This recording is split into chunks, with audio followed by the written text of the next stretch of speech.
All right, I lied. We're already live. Oh, what a liar. You beat me to it. You I don't bastard. see it, though. You're riding back. No, I'm just kidding. I don't see it. I'm trying to... So this way we can share it and everything. Yeah, we got to have like some sort of a visual confirmation that we're going up right now. Yeah, so I'm looking for... I'm waiting. It's not... There's nothing popping up yet. But this is how a lot of our shows have started. Like, we'll It actually happens. just do like some random audio, and then before you know it, we're already like 5 minutes into that audio, and that's part of the episode. It's like we don't even clip it out. We just There it is. Surprise. JT and Big O is live now. Yeah. And hello, everybody. All right, we're here. It is JT and Big O back from a small little hiatus during the month of May, which is, fine considering it was our birthday month, so we had to enjoy it to some degree. I am Ryan Big O Regan. With me, as always, is the technical advisor and grand poobah to the whole show, Mr. JT McGuire. CCC. And we actually have a couple of guests here. We do. Yeah, We're surprisingly. You may be able to see them, maybe you don't. If you don't, let us know. But we do have the people of Mass Grave Pictures. We have Yes. Manny and Lindsay. And if Hello. I don't butcher the last name, it's Serrano? Serrano. Yes. Yep. Oh, thank God. All right, because Like it's the Italian, because I pepper. didn't want to get, wiped or anything like Yep. that. Yep. And, of course, we're going to be talking a little bit of movies, specifically horror. We're going to be talking about independent. We're going to be talking about Beneath, which seems to be the indie darling that's going on right now. Oh, I love it's a darling. And, of Is course... it a darling? It's darling. Oh, that bears I a don't, darling. I don't get indie darlings. I don't do indie darlings. I do indie movies that nobody wants to watch. Well, it's her indie, and she's your darling, so Well, all right. I am a darling. trying to help you here. But first of all, before we get into any of that, just want to say, obviously, it's been a minute since we got back here, and we may take a minute later on to do something else that will be coming out later on this month. We'll obviously have links to that, so do keep your eyes on JT and Big O. Even though we haven't been able to do much lately, we apologize for that, but we will be trying to make it up to you in the next couple of weeks. We'll get into more of that later. But as of right now, JT, how the hell have you been? Last time we did anything, it was for WrestleMania. Any thoughts, anything going on in your life that's poignant? Yes, but I don't know of anything I want to mention live on air. This actually... Wow. I should kind of mention this will probably be the last time that we will be doing the show from this location because I will be moving. So I know we are now back from hiatus, and we will immediately be going back onto hiatus. But all the more better, because then once we come back from a hiatus, we'll be in a brand new location. It'll look all bright and shiny and new, and we'll have a whole different mentality, as we usually have. Pretty much every episode, it's a different mentality. But we're definitely going to be able to try to get that to you as soon as possible. And of course, good luck on the move. Hopefully, nothing breaks. We'll see. Very. I confident. actually started working on the plan already, so I have like this all nice design and stuff. Watch none of it happen, but I have it. I have the design. Well, one thing I should touch on. Obviously, your birthday was just this past week. Yes. Oh, happy tail end. birthday. Happy birthday. Yay. I'm old, yay. And because of that, I wanted to be fair, and since I didn't get to see you for Applebee's and everything, I did want to go ahead and get you a couple of things. Aw. We have presents. Thank you. Yes. There are presents and everything. No, Wow. they're not for you. Oh, they're not for me. It happens. So I tried to delve towards your geekier side. Nice. Yeah, I chance Oh. Deadpool that What you is haven't that? seen. Venom. Nice. Venom. It looks like Carnage. It's a It's a Venom pool, Venom. Oh, Pool. Venom Pool. Oh, okay. Oh, nice. and Oh. No. You okay there? Yep. this more so for Well, that's the really cool. He's got like teeth and a tongue. And anime side for you. Oh, nice. Aw, he's so cute. With this his one as tongue well. and his sharp little Mega teeth. Man. It's like how I'm doing this, just like, boom. I really want a Teddy one of these. a teddy. Like Teddy. Well, I mean, they have the Five Nights at Freddy's ones, Lord knows. Yeah, it's so- close versus enough. Mega Yeah. Man X. Rocket. Well, Who's your favorite? Oh my god. Well, no, I'm no, gonna do they, this. I'm gonna be like this the rest of the show now. That's it. I'm gonna be Deadpool Venom. Venom Pool. Hey Venom Funko, if you were sponsors, this is what it would look like. which, by the way, Funko is an unofficial sponsor of the JT and Big O podcast. Unofficial. They're unaware of it. Yes, Unofficial and unaware. they are the oblivious There you sponsor go. of the show. And pass them back that way. Thank you. But There you go. Yeah, so happy And birthday to you there. Thank you, sir. And And- as I should mention, it was actually your birthday not too long ago either. Oh, happy birthday for you too. Happy birthday. You were 1 week before I was. Yes, I was. But, as is always, my birthday always revolves around, like, Memorial Day weekend, so it's very lackluster. Unless, one of those How Jersey is people... Memorial Day lackluster? Because unless I'm one of those people that goes ahead and goes to the Jersey Shore or to like Coney Island or someplace like along the coastline, nothing gets done. You know, everyone either goes there or goes off and has their 3-day, 4-day weekend elsewhere. And See what I do, hard to because throw a party. my birthday's in 2 weeks. Yeah. And, well, actually, 20 days. Happy early birthday. Thank you. Yep. Everyone get a happy birthday. Not Happy me. I got like unbirthday months. to you. You have an unbirthday. Yeah, I got like months to go. But we always just have a barbecue in the back house. We're like, oh, just come over for a barbecue. By the way, it's my birthday, so bring me liquor. Yep. See, I guess I've kind of gotten so jaded because of the whole, you know, every time I've tried to throw a party, you know, people don't come because they're elsewhere else. I just haven't gotten into the mindset anymore of like, oh, let me do something to throw myself a birthday party. It seems almost counterproductive. Yeah, now I just get tattoos for my birthday. Yeah, that's pretty much what she does. Yeah. So every birthday you get a tattoo? Yeah. Like, what was your More most or less. recent? I'm actually working on it. I got 2 out of 3 color sessions done on my Sandman, Delirium, and Little Endless. Oh. tattoo. Oh, Nice. We got that on camera? Yes, we Yep, do. we do. So what, this birthday you're going to be finishing that up? Yeah, actually, I had one. I've done 2 sessions, so yeah, my next session is in a week and a half. Oh, very nice. So it'll be done for my birthday. And then last birthday, I got Cherry Darling. The other leg, watch the wire. Oh, wow. Oh, from Grindhouse. Yeah. Nice. I don't know if I can get that on camera. Am I flexible? Uh, There we go. No, wrong just way. grab the camera. We unfortunately fired our other cameraman. Well, no zoom. No, but I mean, obviously Watch you can the tell wire. I'm watching there's it. a machine gun on the leg. Obviously, if you know anything about certain movies, or at least Tarantino, you'll know who that is. Yeah. Twist. Twist my arm. Twist and shout. Okay, now that I've showed off my legs on Yeah, right. Actually- camera. Okay, so actually, let's use that as a segue and All talk right. about. Okay. Let's talk about film, because obviously you both are the main people behind Mass Grave, Yep. which, if you can't tell by the name, probably centers more around horror, right? Yep. The plan was family films, but we decided to change our genre instead of the name. Yeah. Mass Grave, a family picture. Yeah. The Benoits would love it. But Anyway, Yeah, it's like 2. That's like 1 grave. I mean, it's like a kid and a wife.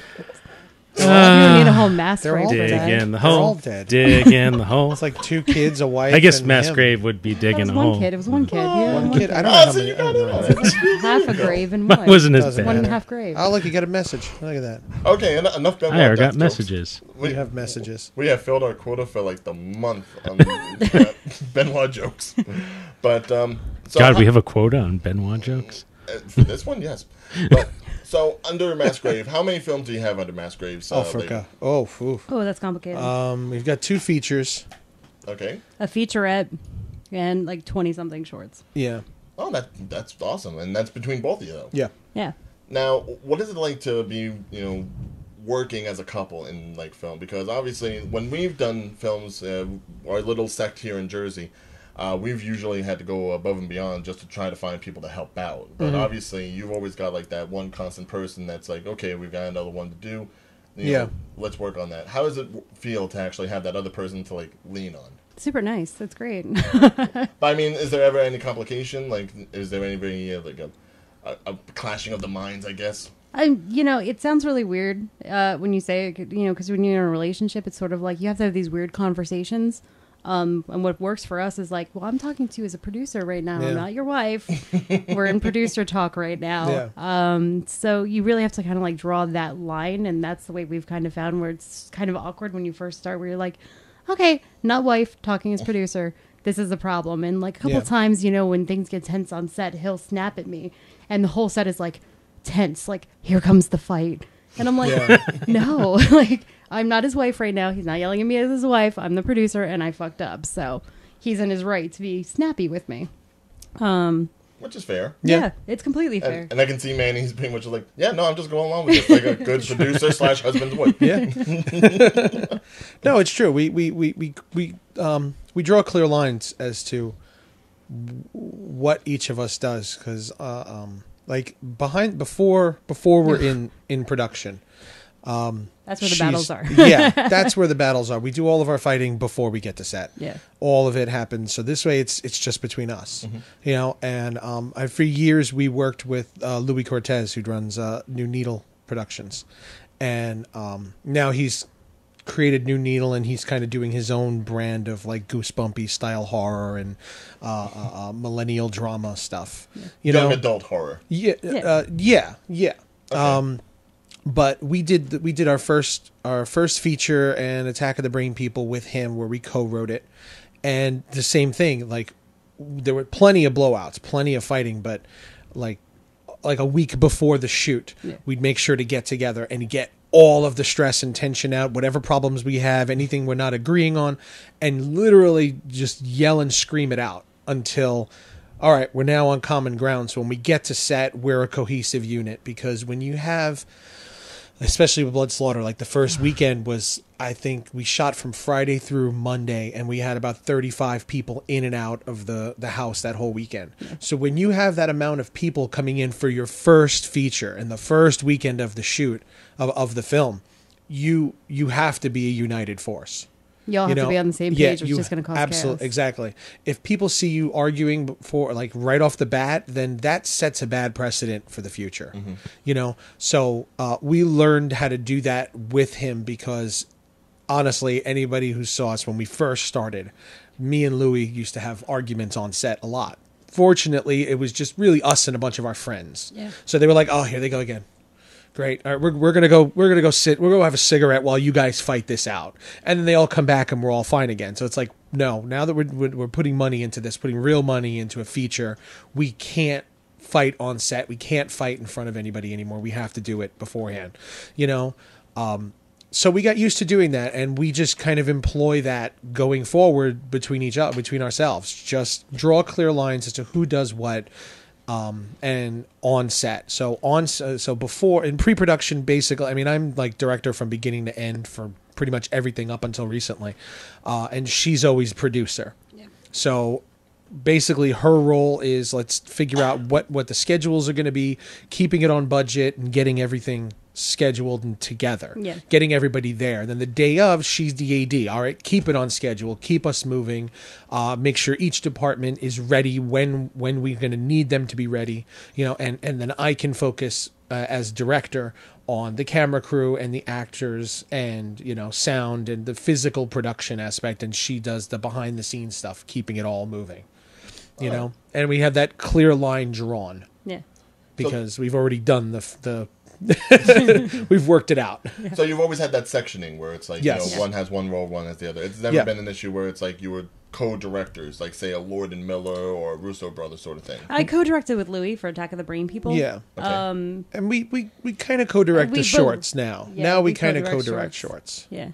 Well, speaking of the shorts, obviously where we first met you all, or where we've seen you constantly, has been in film festivals within the New York, New Jersey area. And as of right now, you have a couple of movies that are pretty much doing the circuit more predominantly than others. One of them being Beneath, which Lindsay seems to be getting a lot of acclaim for, because this is your directorial debut, I guess? Yeah. I mean, we're calling it that because Brain People, it's a little like, I co-directed this. And right. This is the first thing I've done all myself. I wrote it myself. I directed it myself. So it's, you know, it's sort of like my first step into the world. Yeah. It's officially a project that's 100% hers. Yeah. Now, do you think you would have been able to go ahead and do that right off the bat if you hadn't done everything else prior? Because I remember I'd had like no experience when I did my first short. Maybe one or two little acting gigs, small acting gigs. Like no audio, no nothing. I'm just there with like a mask on. Yeah.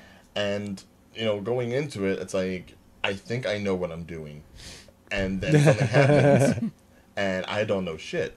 Everybody thinks they know what they're doing when they start. And this is why our first weekend of a feature had 35 people for 4 days straight, because we thought we knew what we were doing. Did not know. But I mean, do you think you could have pulled it off if you hadn't already had all that prior experience? Like, I actually went to school for film. You did? Yeah. So my concentration was producing and production management. But I did, you know, as part of my schooling, I did direct a couple of things on my own. So I did make smaller projects. So I did have that to call on as well. But I think I had to be in this place where I am now in order to direct. I don't like directing. I don't want to be a director. It just came to the point that now, like, I have a story with Beneath that I really wanted to tell. And I think I also wanted to, it's really hard as a producer in this independent kind of film world because people don't understand what you do. You know, in the indie scene, there's a director who's usually doing everything. They're the director, the producer, the writer. They do location management. They do craft services. They do everything. So it's like they don't really understand what it exactly is I do. And so a lot of the times it's kind of like, well, you're just the producer because you're the wife. Right. Until the credits start rolling, and then it's like your name on every single credit. And then most of the time it's like when they see me on set, because I've been an AD for probably about 4 or 5 other independent filmmakers in the Jersey, New York area. And then once you see me on set and I have my clipboard and I am like, no, we need to move on. And like, I am. Like, oh, that's like, what she does. She's the grown up on Oh, set. wow. Yeah. So I think it just got to the point that I was kind of getting frustrated where it was, not on him at all, because he's really good about sharing credit and always, saying that we do this together. But on the outside world, it's kind of like, well, you're just the producer. You're just the producer. So it kind of was like inside of me a little fire where it was like, I can direct and I'm a filmmaker. And just because I'm not the director doesn't mean I'm not a filmmaker. Right. And so I guess I just kind of needed that fire to take the next step. So this is something that you just need to get out of you, but yeah. It's not something that you probably are going to necessarily continue with, but at least you can say you've done it, you've accomplished it, you've done it to the best of your ability. I said that when I started it. I'm already working on my next one. That's awesome. That's good. Yeah, but I think it's like it's going to be more just I'm not interested in making a feature. I'm not interested in stepping into that big story realm. I just kind of want to make shorts for like the stories that I want to see told, and I think that's really the important thing for me. As a woman in horror, especially. It's just like I want to get out there and tell the stories that I want to see. So why not make them myself? Awesome. Now, actually, going into that question for both of you, why horror? Now, I'm not saying that to be facetious or anything, but obviously horror isn't necessarily a genre that, say, me or JT have much experience with. We've probably done more drama, definitely more comedy. Comedy is definitely more my forte. So why horror more so than anything else? I guess that's all me. I've been obsessed with horror movies my whole life. I've always... And in the 80s, horror was for kids.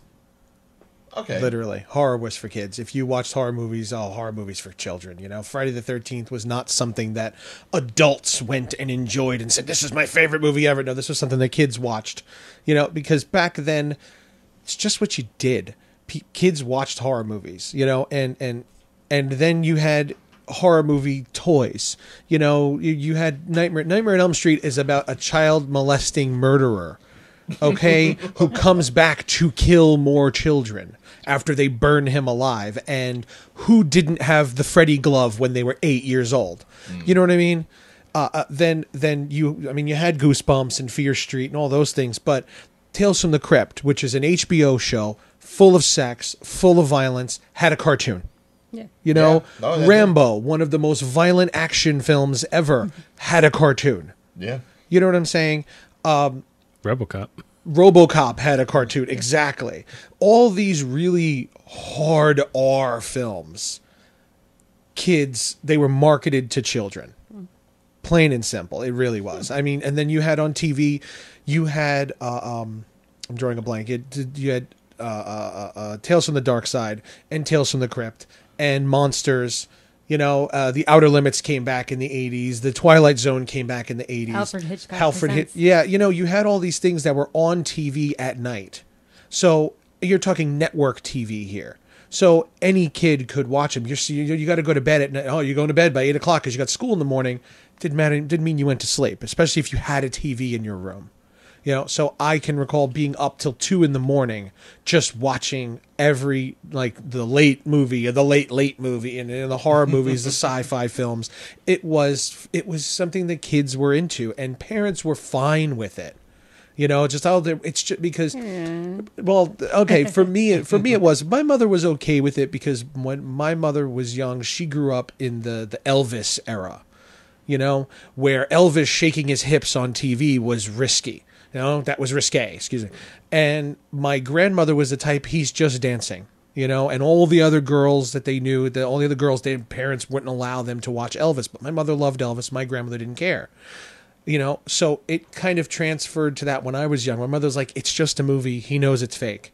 I read Fangoria and I read Gore Zone when I was young. And I was it's just something I've always had growing up. You know, so when I finally went into making movies, it's like, well, what am I going to do other than horror? I don't want to do anything other than horror. I have like no interest in. I've shot drama and I've shot comedy, and it doesn't interest me. There's nothing there. None. No. I mean, it's a challenge because usually I'm the camera guy and I'm lighting, so it's a challenge because it has to look different. You know, horror, you can kind of hide mistakes in shadows. You can be really weird with the lighting, and people are fine with it because it's a horror film. But if you're watching a comedy or a drama and suddenly there's like a giant shadow of the person behind the wall, it's like, what are we watching, Citizen Kane here? You know, what is the purpose of every single strange lighting decision has to have a purpose. Otherwise, you're going to completely disorient the audience. You know, so it's interesting lighting those things simply because it has to be perfect.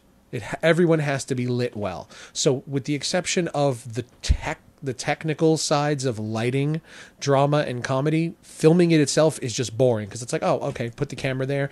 And it's literally on the actors to do everything.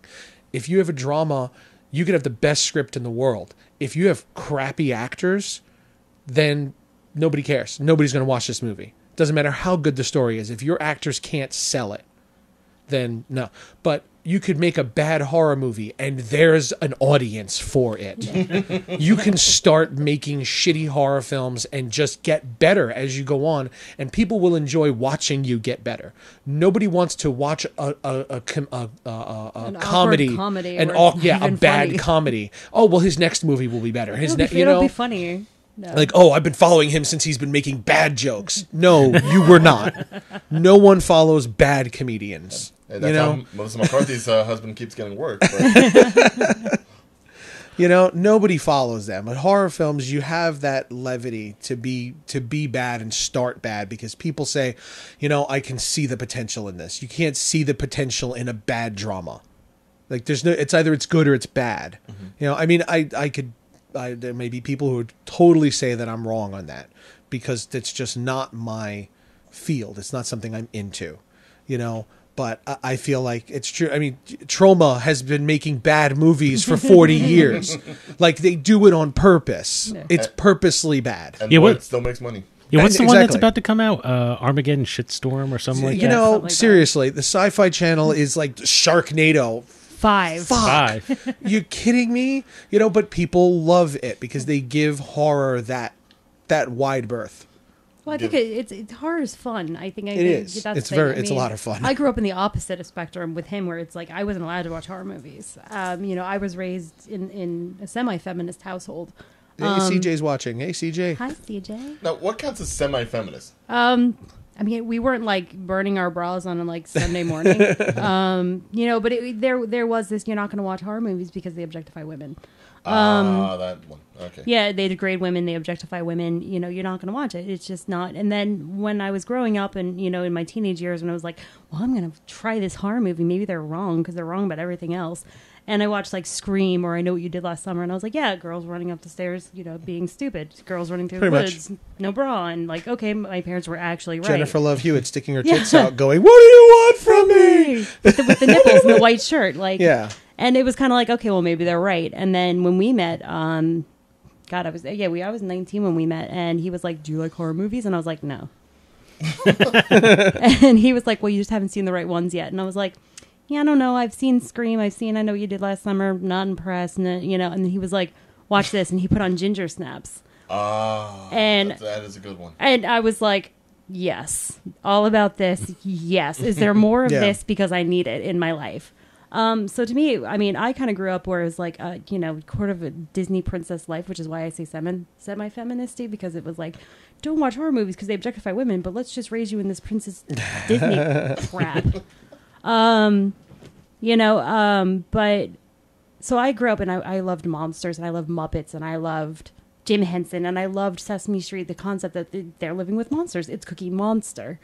So it kind of was an easy kind of transition that way, whereas like I already loved monsters and furry creatures. So I love creatures, I can love horror. So then I actually started out in makeup, doing the effects. Okay.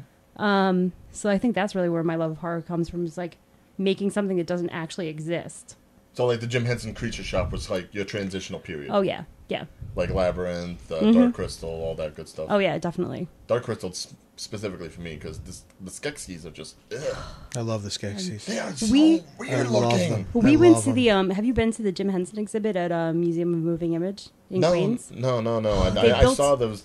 They built an entire wing of all Jim Henson stuff, and there's actually one there. It's about 7.5 feet tall. Yeah, it's huge. gigantic. I had no idea. I thought they were like 4 feet. I could have believed 4 feet, but they're 7. No, in order for like the actual 'cause there's a puppeteer to be full- in there. Yeah. Yeah, there's an actual person in it, and it's huge and it looks awesome. Incredible. They got Bigfoot. They got Big Bird in there too. Big Bird's like 8 feet tall. Yeah. Oh my god. Like, Yeah. I know his name is It's like Bigfoot. but you know they're big, Big Bird. fucking You big. know they're big, but until you see it in front of you, you don't realize. Holy shit! Yeah. Literally like 8 feet tall. Big Bird, you're still like, oh my god! Like if this thing came at me, Yeah. this is not the lovable Sesame Street No. thing. This is a giant murderous yellow bird. Well, yeah, 'cause I think that's what a lot of people don't understand. Like when it came to the puppetry, it wasn't so much the fact that the mask and the face was right there when the person's face No. was, Yeah. because they didn't have that technology No. yet. So you literally had to still keep. Yeah, moving. somebody inside, and then the head is 2 feet over them with all the mechanics and everything and then they inside have of a it. screen here, and they're literally like this, Yeah. operating the thing that's up. Yeah, Yeah, it's only crazy. now that you have like the fully animatronic face and helmet Yeah. that people put on. Like you see that in Disney now, with like the eyes moving and the mouth moving when they Yeah. talk. and Yeah. it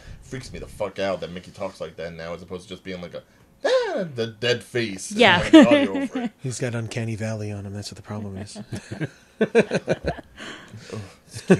Yeah, I think about that now, having a Big Bird and seeing it in person, 8 feet. How many kids end up seeing that and having nightmares for the rest of their life? It's kind of like I'm sure it's the same thing as when you first go to see Santa Claus when you're young and like, oh my god, what the hell is that? You know, you see it on a Coca-Cola can and it's like, oh, that's a pretty. And then you see this fat guy with this big long white beard and he's just sitting there. And now they're forcing you to sit on his lap. No, get away from me. I'm sure seeing Big Bird He is. smells sad like Well- Uncle Jerry. Yeah, you know. It's actually Wait a funny. second, he looks like Uncle Ch- My sister was obsessed with Sesame Street when she was little. So for her 3rd birthday, before I was born, because my mom was pregnant with me and they wanted to make her birthday big. So my dad actually rented a Cookie Monster suit, but it was like one of those Oh, like Jesus. really bad Here Cookie it Monster comes. Like suits. Times Square. With the bad fighting. one. Oh god. Yeah, no, like that. What is that horrible Gizmo one that our friend has? It's Oh, like, that Mike has? Oh, Oh. Jesus. He's got like the worst gizmo, like creepy gizmo costume. Yeah. You know, it's supposed to be bad. It's creepy as hell. It's giant eyes, like the face is flat. And oh my God, it's horrible. But every picture from my sister's 3rd birthday is her crying hysterically and her face all swollen and pink and like just staring at this horrible monster that they had like gotten for her. That's beautiful. Yeah. Yeah. Okay, so going into puppets, just a little sidetrack from Yeah. horror and everything. I don't know if you've seen the trailer for the Happy Happy Time Landlord? Murders. Yes. Yep. All right, what's your opinion on that? I hate Like, Melissa McCarthy, but I want yeah. to see that movie. I I'm hate Melissa. I'm so torn. She is the worst. I can't. She's up there with friggin' Ben Stiller and Will Ferrell for me. I just cannot stand them when they are on screen. I have no interest in watching it. None whatsoever. However, However, the movie itself, like I want to see this, and I just have to deal with her because the rest of it looks great. I love it. I mean, Brian Henson has been at this for a while, and it's really funny that not a lot of people seem to know about it, but he has the show called Puppet Up, Which is great. which is amazing. I've seen some things of that. So good. I remember, I don't know if there's like, I remember there was one clip specifically. They had 2 of the puppeteers doing like these old men telling a story about how they met George Michael in a bathroom. Yeah. I remember, I don't know why that one sticks with me so vividly, but it hurts so much when I laugh about it. No, the worst one we probably have seen was what it is Puppet Up is essentially Whose Line Is It Anyway, but with It's a live show. a live Yeah. show. Yeah, it's a live like with off Broadway puppets. show. So essentially, they get their assignment of like, here's a situation, here's this, and then they have to act it out. So the worst one we probably saw, I think they had the hot dog puppets outside a concentration camp, Yeah, and and they were like, because it's a barbecue. yeah, and it's a barbecue. They're having a barbecue with the hot dog puppets outside the concentration camp, and they're like, "Oh man, this warm sun is just heating me up. I can smell myself cooking." It's like it was horrible. You know, I thought I was bad with the Benoit jokes, but damn. Oh. Yeah, they were kosher hot dogs too.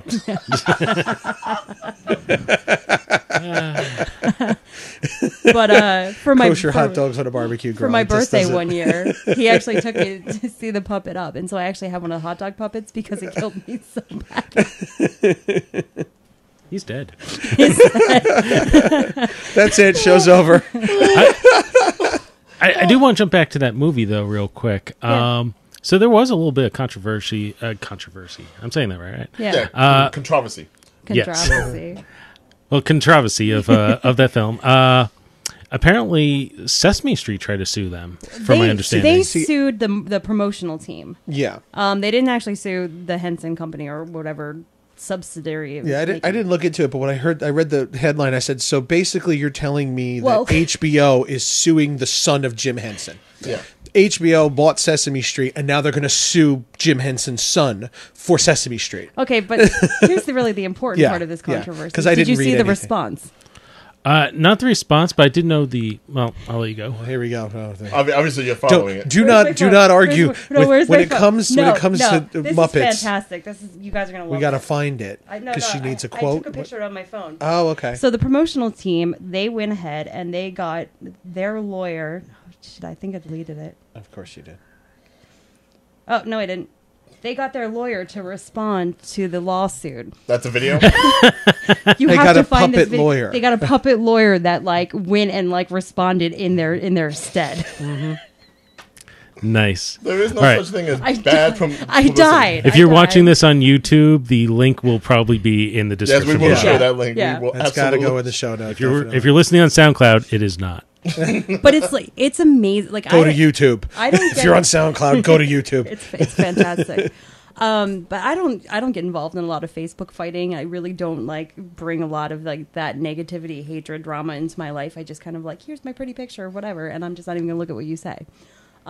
This one though, I'm getting really angry about people who are like, Jim Henson is the epitome of family-friendly entertainment, and I just cannot believe that they would do this. He is just destroying his own father's memory, and I'm like, I'm sorry, you're going to tell Brian Henson what Jim Henson wanted to do with what his his father's with his legacy creation. was. You're going to tell him his People own not watch version. Labyrinth? Yeah. Yeah, maybe you need to really go back and take a look at Jim Yeah. Henson's Yeah. history. Yeah. You know, seriously, there are a bunch of stoners that made puppets in the 60s. I'm sorry. They probably would have found this hilarious.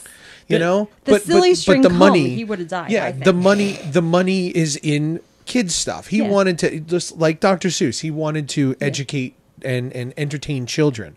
But They both felt Seeing it- when it comes to kids that they both felt that this really sanitized nonsense that you were addressing towards children, you were dumbing it down for them. Neither Dr. Seuss nor Jim Henson felt like that was the way to treat children. They wanted to address the more adult issues. So I think that Jim Henson would be completely fine with the Muppets growing up with this generation because they really put an impact on all of us in our late 20s, early 30s even.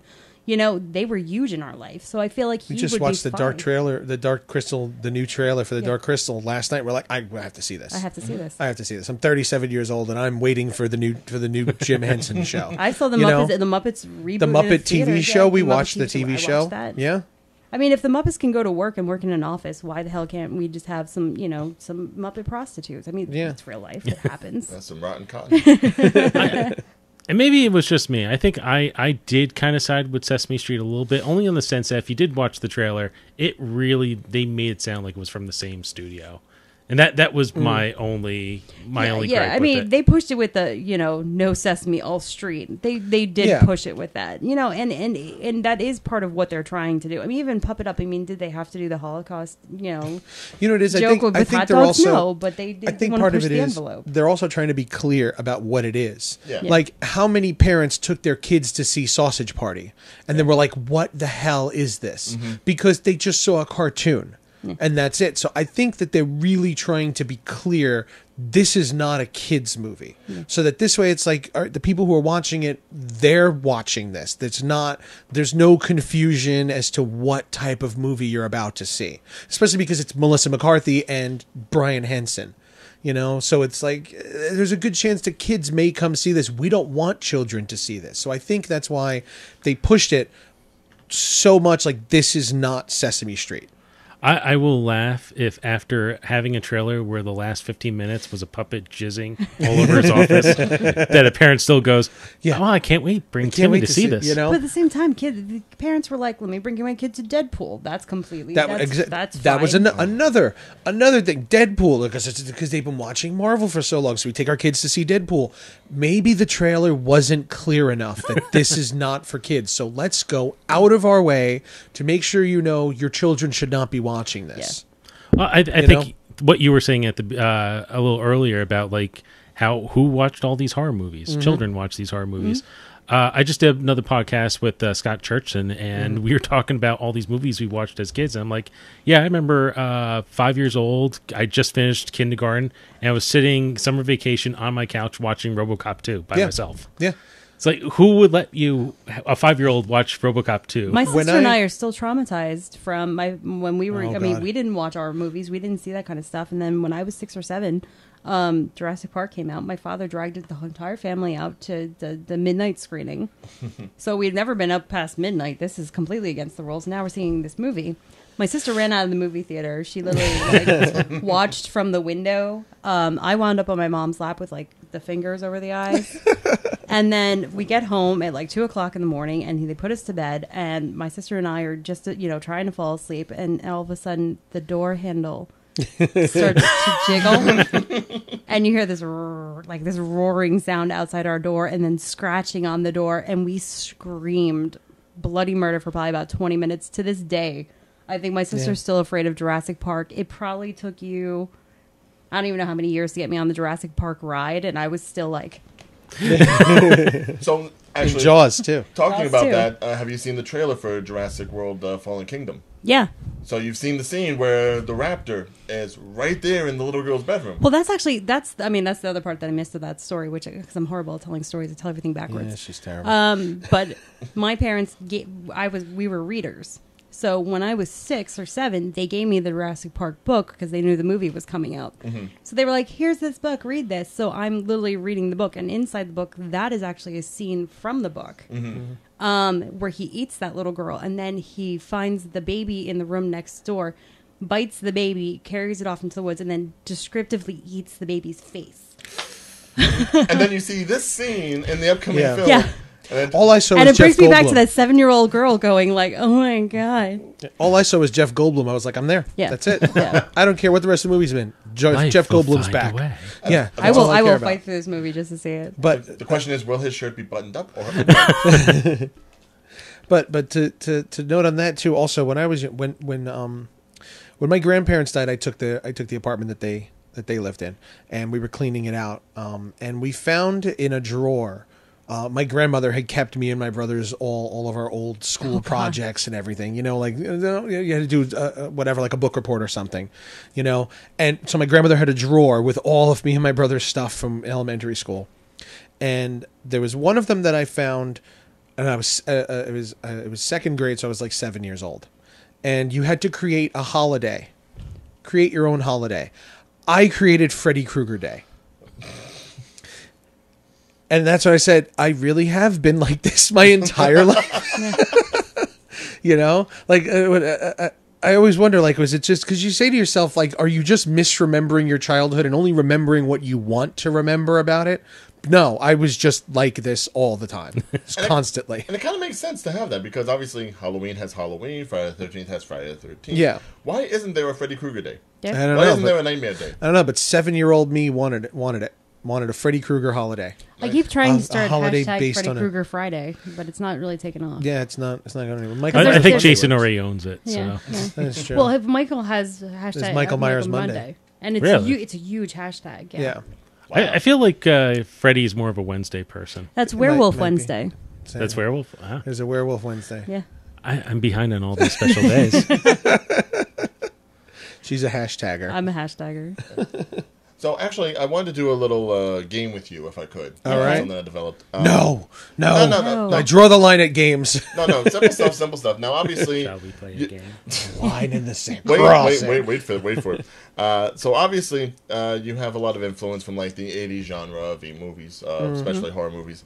So what I'm going to do is I'm going to make a mention of a more modern horror classic or franchise. Yep. And I want you both to give me the first word that pops in your head about them. Okay. All right? Okay. And see if... Great psychological We're being testing. tested. We're being That's what tested. it says. Great. not necessarily tested, but, you know, obviously you have those strong 80s influences, and I kind of have the feeling that a lot of the horror that's going on right now is significantly different, Well, this is even the though point- it's more popular than it has been in some time. Yeah. This is the point where any horror geeks listening to like, all right, let's see if they're real. Oh no, please! They're looking at me like she's gonna get this all wrong.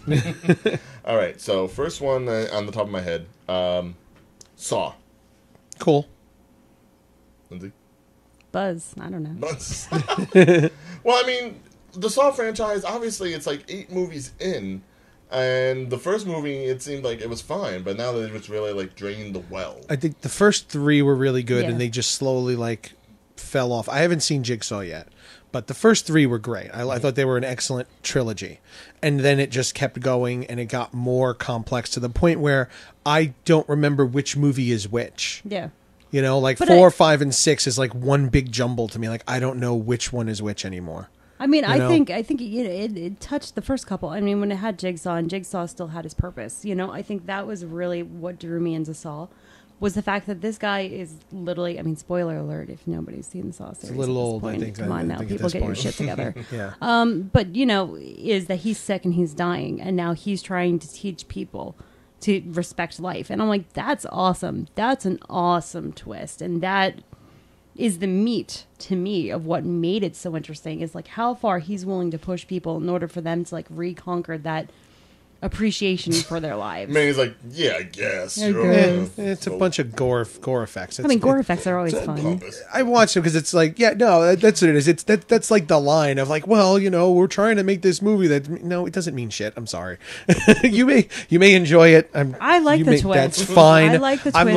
like the first one was really cool, and the second one was great. When they threw her in that pit of needles was awesome. that was you know, really I'm like, good. I just like to see the creative, inventive traps. And then I think they became full of themselves and that message, which is where 4, 5, and 6, and this just got so convoluted. Like, we're just going to keep having new minions following him. It's like, Jigsaw's dead. Why are we still going on this? No, I think he should have died with Like, you him. literally I mean, killed maybe- your character off in the 3rd movie and then decided to Yeah. make 3 more. Yeah, that was unnecessary. But it's the same thing as Final Destination, where it's like, how many more ridiculous situations can we put in to kill people off in strange, freaking ways? Yeah. It's like, I don't know. Okay, so I won't ask about that one. All right, next one. Final Destination, I've only seen the first 3 as well. Yeah. I've only seen, I didn't watch the others. This is his, but I'm going to jump in here. Oh, sure, go ahead. Dark Water. I Ooh. saw the Japanese one a long time ago. Japanese one. Yeah, and I got like halfway through the Jennifer Connelly one, you know? So, I don't really know. I don't have much of an opinion on it. It was all right. It wasn't bad from what I remember. You know, the Jennifer Connelly one, I was only watching because it's Jennifer Connelly. Couldn't care less about Wait, the is rest that the of shark one? No, that's Open Water. That's Open Water, that's what I'm no. thinking, okay. Yeah, no, this is Jennifer Connelly and a little girl, and there's like a Oh. water ghost. Yeah. There's just like leaking through the whole house. Well, Yeah, it was cool. I guess I was thinking more the Japanese one because Yeah. that was one of my favorite horror movies Okay. from a few years ago. So Yeah, I don't remember it too well. There was a time when Japanese horror was huge. Yeah. She just kind of watched all of them, and it's like, how many more movies with little girl with long black hair can we really make? Can I really see? Now, I get it. It's a cultural thing, Yeah. you know, so I'm sure they watch movies like this. Well, how many little blonde girls are we going to stare at, you know? It's a cultural thing, but to us, it's like, it's just a black hair in front of her face. I can't see them. Every movie has the same type of villain, you know? So it looked repetitive to us because we're just not used to seeing that image as a villain. You know, but we see guys in masks. We have slashers with masks and black gloves, and we're totally cool. And we can tell every one of them apart because that's just part of our culture. To them, it's like it's a big guy in a mask. All the different Jasons apart. Yeah, It's the exactly. same character, different exactly. people. You can see which Jason is from which movie. I know the subtle differences in each mask. Yeah. But to somebody else, like you said, you guys aren't big on horror. You probably watch Jason. It's like, okay, Jason's Jason, but I can tell you if that's part 5 or part 7. You know. So it's just a matter of, you know, your own personal view on it and how you see it. I guess. So we'll check off The Grudge, and we'll check off Rings. The Ring was great. The Ring was I good. loved the original Ringu. That was Yeah. excellent. But what about the American version? I liked the first one. Yeah. With The Gore Verbinski one was good. You know, what my new favorite one coming out of that kind of area was The Train to Busan. That was excellent. It was excellent. I don't know if you've seen it yet, but it's a zombie flick, but it's like a zombie action flick. It's on my Netflix queue. Yeah, definitely see excellent. it. It's one where Have you they're on seen a it? train and the zombies Yes. are trying to Yeah. get them. Have you Yeah. seen Snowpiercer yet? Yes. Imagine Snowpiercer with zombies. Okay. That And works. Snowpiercer was great. I was so unexpectedly good. Yeah. You know, it was just so much. That movie was so much fun. So imagine that with zombies instead of poor people fighting their way through the tyranny of And then, of a rich Ed Harris. and then one dude decides to box the zombies. That's it. That's all I'm going to say. Yeah. It's amazing. yeah. That's my favorite scene in the whole. That's my new action hero. All right. Next one, The Conjuring. They're cool too. I like them. Yeah. I like them. They're not the greatest, but they're good for what they are. I enjoy them. But now, do you feel like maybe they've gone ahead and also thought a little full of themselves with the spin-off series, like Annabelle and The Nun that's coming out, and I stuff think like that? I think the Annabelle 2 was excellent. Or is it Annabelle 2, right? Annabelle 2 it was. It was the second Annabelle movie, but it was Yeah. like a prequel. It was Yeah. like Yes. the original. Yes. Yes, The that was prequel. excellent. I Yeah. loved it. I think that's my favorite of the series. Yeah. Really? A close second of the original Conjuring. My mother, who I think she just recently saw Annabelle, didn't realize that it was based off a Raggedy Ann doll. Raggedy, yeah. Yeah. And she happened to have one that was in her closet for years because she never gave it to my cousin. So when she found that, like, oh, I got to get rid of that now. All right. Scream. I liked it then. Yeah. I liked it then. Now there's so much self-referential horror. It's Yeah. like, I'm kind of tired of it. Yeah, can you call that modern? Because that was literally 21 years ago. Well, the fact of the 22. matter is that they did the original 3, and then they brought in like the 4th one where you had Emma Roberts. I never saw the 4th one. And Or now we have a TV I show. don't even think I saw I that. don't they even have know. 2 seasons of a I don't think television show. I never watched the show. I don't think No, I we ever have even never saw watched part the show. 3. I've only seen the first 2, I think. It's like I will say this: the first season of the television show, really good. I've heard it was good. I've heard it. Just, I don't know. I just never watched it.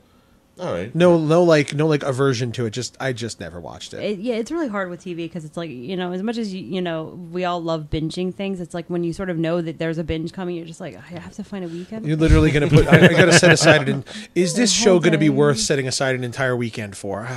Yeah. So you end up not watching stuff simply because of that. Fair enough. Or you'll get like halfway through the first episode, like, I'm not feeling this right now. Like, it's good, but I'm just not in the mood for it at this moment. And then you end up never going Never back go to it back. because you have that moment of I'm not in the mood, and you try to say, well, what was the mood? I don't know. I'm just never going to watch it. All right. Let's try some more individual movies rather than franchises. All right. Well, how many, and you guys are probably going to be really annoyed at me saying this. No. How many original horror films in mainstream are there these days? Tons. Yeah. Tons. Yeah. Like, other than what you just mentioned, I personally can't think of any. There's, Get Out. Was Get Out is- is. Sure. He was going to go to Get Out. That was his next one. Look at that. That's it. Richard Grieco, If Looks Could Kill, right there. I used to love that movie too. Yeah. What was the last horror movie we went to? Was like 12,000 kids, and we were like, "What is happening?" Oh. It? No, There was some horror movie. Oh, A Quiet Place. A Quiet Place. That was excellent. Loved that. But we went to the theater and there's like whole families of kids there. Yeah. Why? Because they saw John Krasinski. John Krasinski and Emily Blunt are in it. Oh, it's the guy from The Office. It's going to be a funny movie. There were a couple. Not even close. I forget what I was watching. I guess someone else from The Office got really big recently, and they said, "Oh yeah, this person. Whatever happened to Jim? I guess his career went nowhere." I'm like, "You serious?" Yeah, seriously. Like him and Steve Carell are pretty much the only ones that went somewhere from there. Everybody else has their little. Oh, and what's her name? Kelly. Mindy Kelly. Kaling. Yeah, she's big on TV though. Yeah. She's more Well, TV Dwight and had Netflix and his time in the sun for a then little he while. disappeared. I Yeah, don't for know. the Super. And, He's coming Yeah. back in the Meg. Okay. Okay. Yeah. So I mean, they're all like little, but yeah, Krasinski is like everywhere now. Yeah. So, Yeah, that it's now the most highest grossing independent film. of all Yeah, time. I think so. I think so. Something like that. I haven't kept track of the numbers, but yeah, between Get Out, Quiet Place, and It, like horror is big business again. Finally, I didn't know if I wanted to count it because technically it's a remake. I have no problem with remakes. Whether they're good or bad is subjective, but I have no problem with them remaking films. None. I know that's like unpopular opinion, especially with horror films, but I don't give a shit. But because how can it really be an unpopular idea with horror films when you think about how many horror franchises, when the sequels come in, it's like the same movie over and over? I used to say that a long time ago too. I said, well, if they had called Texas Chainsaw, like if they had like that new one with the Jessica Biel one, was it Jessica Biel? Yeah. And that No. No, it was Jessica Biel. Yeah, Jessica Biel. You're talking about the cousin, though. No. Before that, when Michael Bay was doing them, That was I said Biel. if you called this Texas Chainsaw 5, everybody would be fine with it. Yeah. But because you're calling it a remake, all the fucking fanboys have a problem. Yeah. You're remaking a classic. Kiss my ass. How many Dracula movies do you watch? How many Frankenstein movies? How many people would love to see a new Creature from the Black Lagoon? Why is that so different? You're still remaking a movie. I guess a difference of 60, 70 years. Who gives a shit? A good story is a good story. Period. A good story is... I think that more movies, more stories need to be put into the public domain so that more artists can use them. Well, I would love to see. Heather Buckley made this suggestion. She says this every so often when they talk about it because she loves Texas Chainsaw and I absolutely love Texas Chainsaw. I would love to see indie filmmakers be able to remake Texas Chainsaw like in their own style. Like take the original and just keep retelling this story. It is the most classic horror story of kids. Their car breaks down and they find a psycho. But it was done so perfectly. Fine, you're not remaking it saying the original needs work. I don't see remakes as that. I see it as like the story was good enough to tell it again. How many times have you seen The Telltale Heart? If there was if H.P. Lovecraft and Edgar Allan Poe were not public domain right now, what stories would you have? You'd be like, well, no, we can't do it because of this. We can't do it because, well, that's a Poe story and they own that, and that's a Lovecraft. And how many Cthulhu movies have there been? How many movies are just based on the Cthulhu mythos? Yeah. Imagine an entire bunch of films with people that are not like just indie filmmakers making different films based on a Leatherface or even, I don't even know, like Godzilla, something like that. Taking something like that into an indie film. Oh, I'd love to see the Evil Dead and the Deadites taken on by like other people. Hate to say it though, you're saying if all these films got into public domain, I picture if you put the 70s and 80s monsters into public domain, the first thing that's going to happen is someone's going to create a monster squad with Freddy Krueger. Absolutely, and they will. Jason. They will, Yeah, and I'm not saying that they'll all be good. No. I'm not saying that at all. What I'm saying is that you should have the ability to make it good, to do it yourself. I'm not saying something 10 years ago should be thrown into. Obviously, these filmmakers still want to make, but something from like the 50s is still like The Tingler. Could you imagine redoing The Tingler now? If you could actually do, especially now that they have 4D cinema. The Tingler would be incredible now with today's effects and good production value and a 4D theater. Would be amazing. I think William Castle would have loved. He'd see the 4D cinema right now and be like, I did this 60 years ago, and you're doing it now. God. He would be pumping sense through those airbags. Exactly. Like, forget Do you know what I mean? Like they were doing this in the 60s, and now we're doing it now, and people are calling it a gimmick. They were doing it 60, 70 years ago. Then. It was a gimmick then. It's a gimmick now. But if you could do that all the time, especially with some of these older stories, and redo them, like. And there's always, with the remakes, everybody always brings up The Fly and The Thing. Well, those are exceptions. No, they're not exceptions, all right? They are exactly what it was a good remake. Some remakes are bad, some are good. Some original films are good, some are bad. I mean, I also feel like, with the remakes, it kind of depends. I mean, I'm not like, everybody should make remakes. We should all get all I the don't think monsters. everybody should. No. But I feel like civilization especially has changed so much. And I think we as a society have changed that, like, we were even talking about this in the car, like where, the buddy movie has changed because this generation of men, your generation of men, are not the same as our fathers were. Our fathers were very straight-laced, and they were like, I'm the breadwinner, and now they were Glengarry Glen Ross back then. Yeah. It was like, and now we have the movie Tag coming out, and it's like, it's so much more realistic to like what fun. Guys are. It's that like, looks like so much fun. There is this like, I want to be like, I want to play and I want to be stupid, and I don't want to have to be like an adult. serious and adults all the time. So I think it's like, even, the world has changed enough that I would like to see some of the stories retold Modern, this way. differently. Modern way, where women are not fainting or, stuck geez. and women aren't useless. Like I think there's enough changes in our society that it would be interesting to see the stories told. I just saw the thing that they just announced the Pet Sematary remake. They've been working on that for a while. Lewis Creed is now a woman. It's a mother who's gonna do it instead of, and I'm like, okay, cool. I want to see that. Yeah. I want to see it. You're not doing the same exact thing, so the dynamic of the character itself is going to change. Yeah. Just because it's now a mother instead of a father. All right, I'm down for it. I want to see it. The Suspiria remake, I cannot wait for that. I haven't seen anything of it. Just from the reactions, I'm like, Tilda Swinton is in it. I'm good with that. Oh God, yeah. I'm going to bring up something that's probably real crap, but then the other one that's doing a gender change recently is Overboard. I don't know if I'm like, and not even, I don't even think it's a gender change. I just don't like who's in it. Really, no. Well, Yeah. it is a gender swap, because the truth is, if you were to do it that way now, they'd be like, so what you're telling me is Kurt Russell basically convinced Goldie Hawn to let him rape her every night. yes. That's how you would look at it now. If this guy has convinced a woman with amnesia that he is now her husband, that's like kidnapping. Yeah. That is like creepy man kidnapping. You can't do that with a man doing it to a woman now. There's a lot of can't. movies. There is. Oh, Yeah. totally. And I think that's why that's another reason why they're remaking these things. They're like, okay, we have to change this a little bit because it doesn't work anymore. It just doesn't work because sensibilities were so different 30 years ago. Well, is everyone here a fan of Rocky movies? Of course. Yeah. I just finally rewatched it again, maybe a few months ago. Oh God, it's that scene in his apartment. I didn't realize just him just pushing her bad. up against the corner and slowly like, oh my God, dude, what are you doing to her? Holy hell, she is like, Well, he did she is start like in the porn, worst. so. She is the worst written woman in like any movie I've ever seen. She's horribly written. Your mother's ears are burning right now. Yeah, seriously. And we were watching it one day, sitting.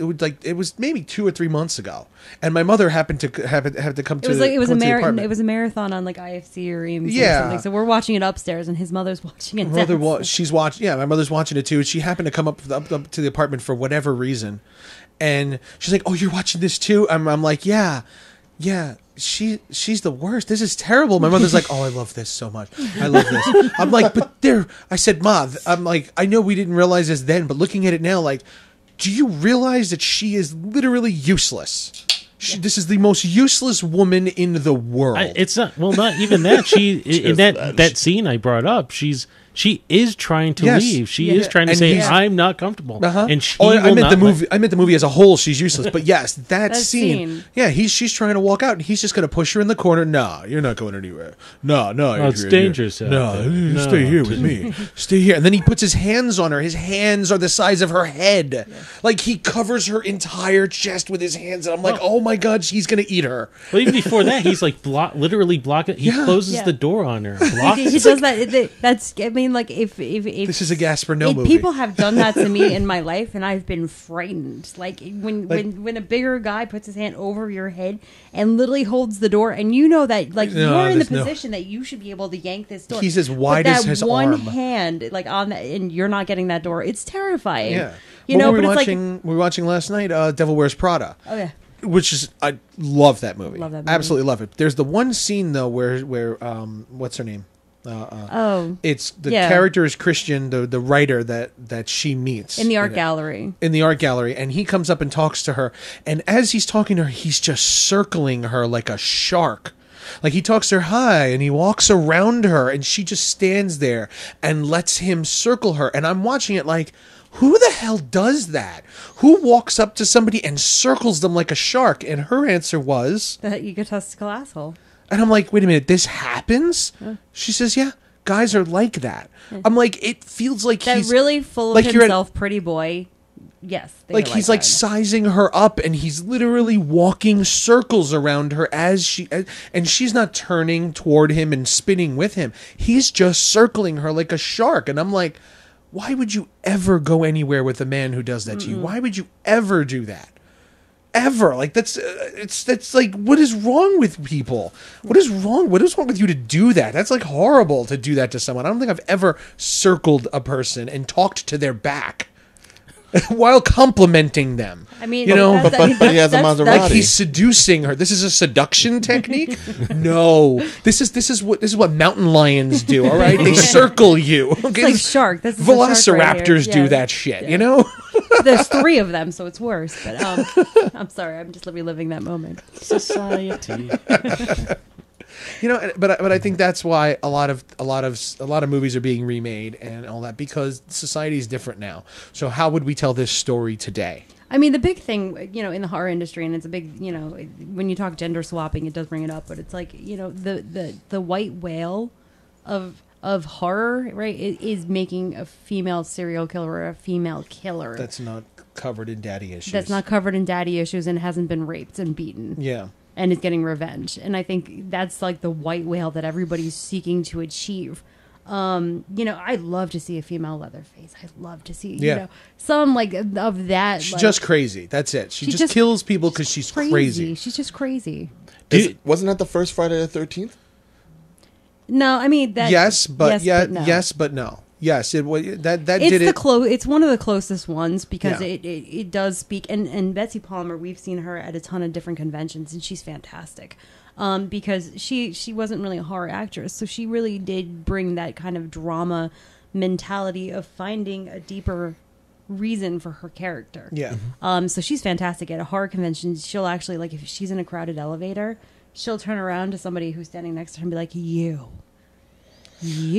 let my son drown. You were having sex while my son drowned. But you were supposed to be watching him. And she's like, and it's fantastic. And it's a really, it's a great motivator for a female killer. I mean, that's kind of like where we would like to I think take that's the it. closest we've ever gotten is the movies where you have a mother. Protecting children. You know, that's the closest we've ever gotten to a real like female serial killer. You know, but even then, it's not. She's not even a serial killer. She's targeting specific people. You know, we're talking somebody like another one of the close ones, American Nightmare with Debbie Rochon, which I absolutely love. I love that movie, and she's just crazy. She's nuts, and she kills people, and that's it. Yeah. There's no reason behind it, but a lot of people felt the movie was kind of empty because people have a problem with a woman just killing people for no reason, but some guy who kills people for no reason is just fine. American Psycho, he's a lunatic and he kills people and you accept it. If it was a woman doing it, people were like, well, what's her reason? Why does she need a reason? She's the giver of life. You a Yeah. woman. You Why are a does she woman. need You a give deeper life. reason? You nurture life. You don't. Why take can't women life. just be crazy? We could just be crazy. Yeah. Well, Especially because it's always a joke of, oh man, that crazy bitch I dated. Crazy bitches. They're just crazy. Why can't they just be killers? Yeah. I'm sorry, I don't need to cut you off. Go ahead. no. Well, I was going to ask you, have you guys ever heard the game or played the game Dead by Daylight? The video game, right? The video game. Yeah. I've never played it. I don't know if I think I have it. I think it was a PS3 game, right? It's a PC game. Basically, it's you have a few sets of players. One set are the survivors. The other one's the killer, and basically the killer is trying to kill everyone. Okay. So they created all these serial killers. Some of them, one of the more interesting ones, and why I bring this up, is one called Bunny, which is just like a female version of Leatherface. Okay. And it's like, yeah, that stuff can work. Chainsaw Sally. Chainsaw Sally, and yeah. She's independent, right? Chainsaw Yeah. Sally was Yeah. she kind of took on that character of becoming a female Yeah. Leatherface, but it didn't take off because I don't know. I think Dead by Daylight did come out because there's some video game that's got all these plugins for different killers from different movies. Yeah, it became so big that Freddy got into it. Michael got into it. Yeah. I think it was on PS3. I believe it, or maybe is it more probably recent? it probably has a port. I know it was more popular on PC, but probably has a port for Xbox and PS3. Something. There was some game I got similar to that I got it on PS3 and like a month. I got 2 or 3 games at one time. And like a month later, my PS3 died, so I've never played them, and they're just sitting there. So I ended up. I'm like, why am I going to buy a new PS3? PS4 has been out for a year already. So I just bought the PS4, and of course, no backwards compatibility, assholes. So I got these 3 or 4 games that are just sealed, sitting there like I've got nothing to Just do with them. mocking you. Yeah, you Like know. you wanted to play these, You but can now still you access never it in will. safe mode and then download it onto a separate hard drive. I don't have that much. No, It's a lot of commitment. Really, I play games so rarely. You know, I think I just rebought the remastered version of Paradise City, Burnout. You know, and that's the first video game I've played in like 8 months. Wow. I really don't play all that often. You know, I've had the PS4 ever since then, and I think I've got like maybe 8 games for it, and 3 that I still haven't played. Well, yeah, You know? you're a movie person. Yeah, obviously. yeah. Games are just like an escape, but it's like I feel like if I'm sitting there playing a video game, there's so many other things I could be doing. Like I could be editing something, or I could be working on somebody's poster. You know what I mean? Yeah. Like I feel like Oh, I yeah. could be Yeah, doing yeah. something else, and I feel bad every moment that I'm playing a video game. All my friends are into the culture, so I feel like, yeah, I got to be in the culture. But no, No, I'm just it's- like you. I'm like, Well, my brother's into it too. My brother used to do Half-Life tournaments. You know, so I totally get it. Like he was a gamer. Like they went to the big tournament in Texas like years ago, him and his team. So I get it, you know. It's just like I just have an entirely so it's like it's almost like if he were sitting watching a movie, he's like I could be sitting, you know, training with my team. His fingers For the- itching, yeah. Yeah, exactly. If he's just sitting watching a movie, he feels the opposite. Like that's a game. That's a work to him. That's Well, I work think because he it's can also- he can make money doing that. You know, I can make money editing somebody's trailer. Well, I mean, you I think know? it's also the fact that we lost all of our friends that don't make movies at this point. There's It's that just like, too. you guys, like, you need to come to my birthday party, and then, like, next week is my birthday party, and I'm like, I No, got a film festival? Like, I can't be doing this. Like, I'm sorry. Like, You guys see it. We're at one film festival after another. It's like Yeah. I don't have time for people's birthday parties. I'm sorry, I just can't do it. I can't do it. It costs me $50 just to get to a festival in Jersey. You want me to buy you a present and be at your? Oh God. Well, something you touched on. You said you also do people's artwork. I have, yes. I've done a couple of book covers, and I've done poster art for people and things like that. Yeah. Okay, good, because this actually segues me into something else that I have here. Oh, okay. Oh, We've good, got there are more presents. Well, because Magic bag. I know when you post, sometimes you post your findings and your movie collection and everything. Yeah. If you follow the man on Instagram, he usually has like a whole stack of like DVDs showing off the titles and everything. Yeah. You know, he just like builds and builds. Now, these you may already have. Okay. However, I did see these, and I thought the artwork for the covers for them was exceptional. Okay. So I wanted to go ahead and get you a couple. Watch him pull out some Joe Robinson. No, I got you. This is Jeepers Creepers. Okay. cover All art right. All right. yes. The special. Yeah. The Yes. covers that we. Yeah. the and Child's special- Play. Child's Yeah. Play. I have the Child's Even I Play. I like didn't that get the one. Jeepers Creepers. Yeah. Yeah, these are the ones that when we get the Blu-rays, but yeah, they come out on like Best Buy or Target every Halloween. They do like 10. they do an entire line of these. Yeah, It's every awesome. year they do a bunch of. they Yeah, do I a got bunch of myself movies. the Killer Clowns from Outer Space one myself. We have that. so- Yeah. Yeah, we I have got that. that one. That's I mine. have The Fly. I have Carrie.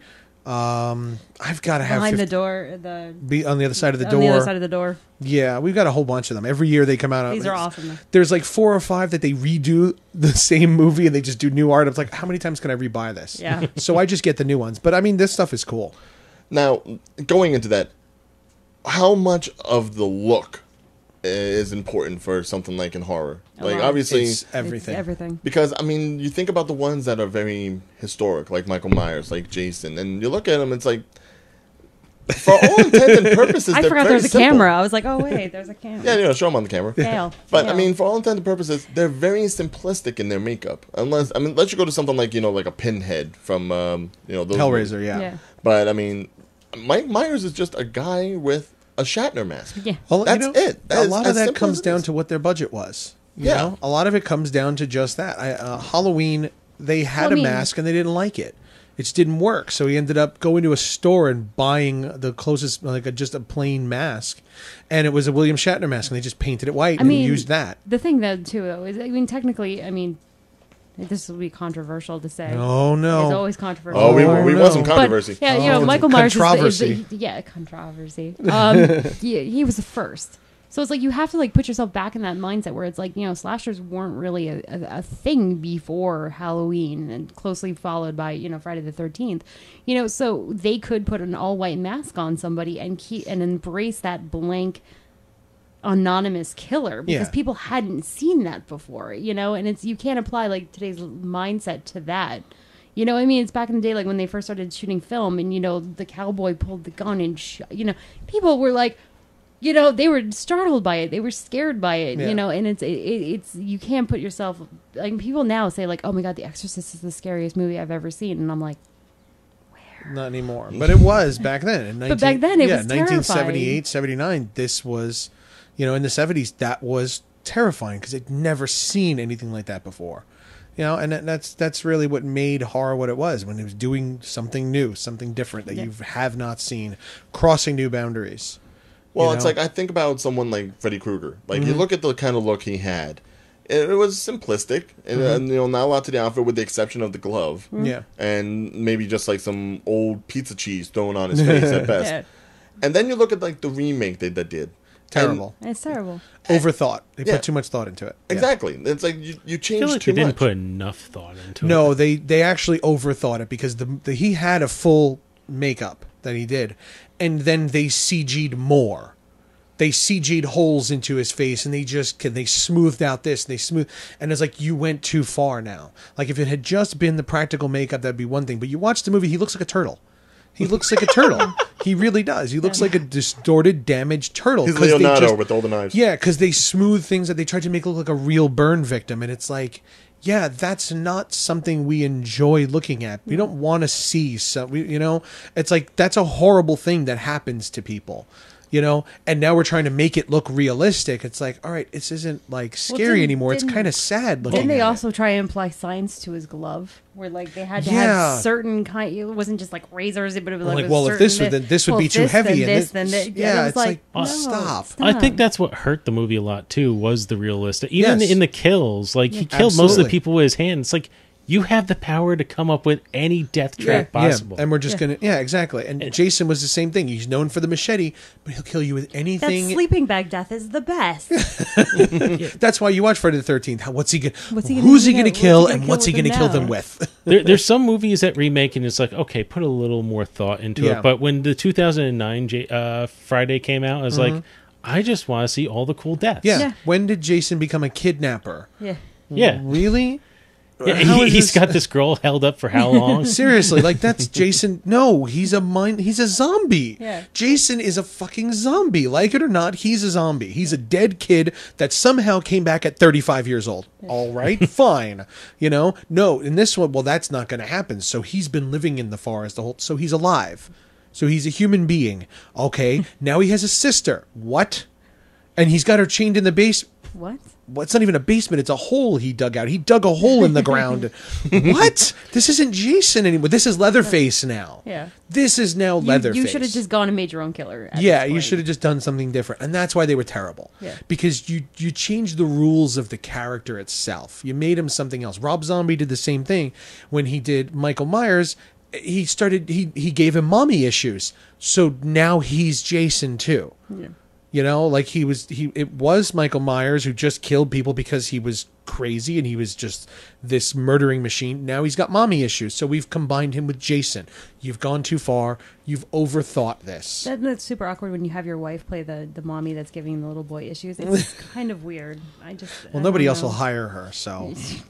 Could have been worse. Could have been in space. We were trying Leprechaun in Space, and we tried it like 5 times, and we fell asleep like every single time. I've First never of all, made it to the end. The pinnacle is Leprechaun in the Hood. Oh, Space God. doesn't even come close. Yeah. That's the only one that got a sequel. There's Leprechaun Back to the Hood. Yes. I just remember seeing In Space 4:00 in the morning when I was 15 years old on Cinemax. I'm like, is this a porn? Yeah, pretty much. Familiar. There's the midget. The Jason was in Jason X. Jason in Space. It wasn't terrible, No. but it wasn't great either. It was, but again, you watched it like it's just another thing of Jason killing people, and that's it.